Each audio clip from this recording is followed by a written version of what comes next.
Hello bachcho, let's see this question. The question says neoprene is synthetic rubber which is obtained by polymerization of 2-chloro-1,3-butadiene. In this configuration of polymer is trans, its properties are improved by vulcanization, which is in fact the hardening of rubber by heating in presence of sulfur, causes cross-linking of separate polymer chains through disulfide bonds, and thus vulcanized chains are locked together in one giant molecule. Cross-linking prevents the polymer from being torn when it is stretched, and the cross-links provide a reference framework for the material to return to when the stretching force is removed.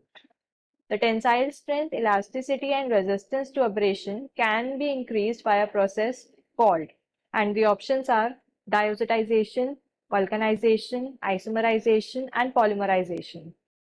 So key concept of this question is की concept है यहाँ पे vulcanization. सो इस question के अंदर हमें एक comprehension given है एंड उस कॉम्प्रिहेंशन के अंदर ये बोल रहे हैं कि नियोप्रीन एक सिंथेटिक रबर होती है जिसको हम पॉलीमराइजेशन से ऑब्टेन करते हैं 2-chloro-1,3-butadiene की. एंड इस पॉलीमर के अंदर इसकी कॉन्फ़िगरेशन एक ट्रांस होती है. नाउ नेक्स्ट इज कि जो हमारे पास ये रबर होती है ये वीक रबर होती है और यू कैन से कि it is not very good.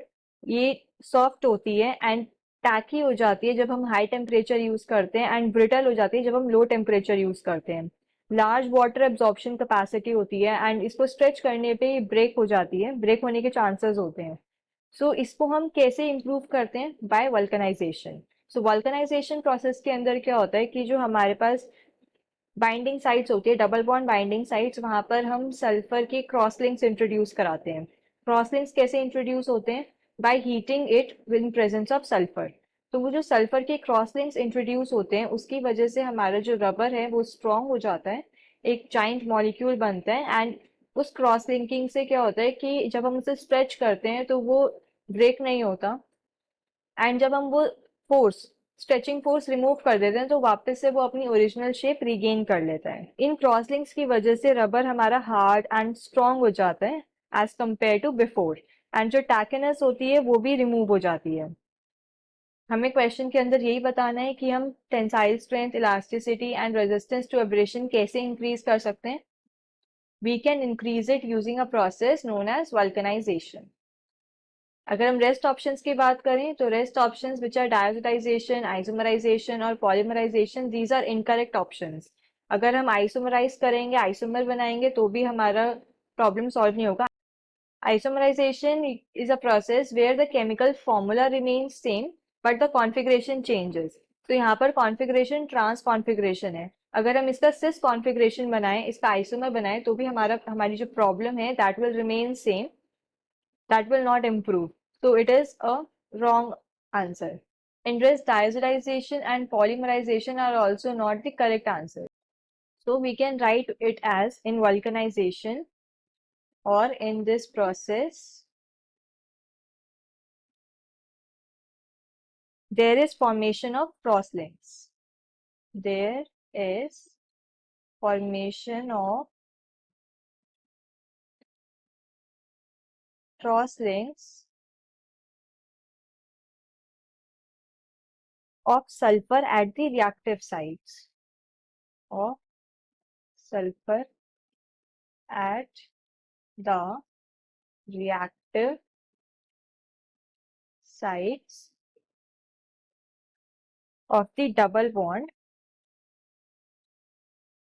of the double bond which stiffens, जो stiff कर देता है, or you can say make it stronger, stiffens the rubber and also increase the resistance,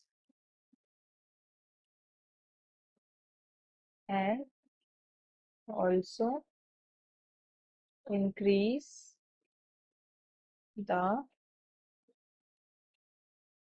resistance to abrasion and tensile strength. Abrasion and tensile strength and the elasticity of rubber.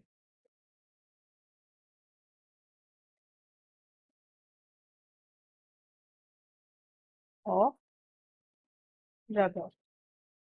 So we can say the final answer is option B. Hope you understood this well. Best of luck.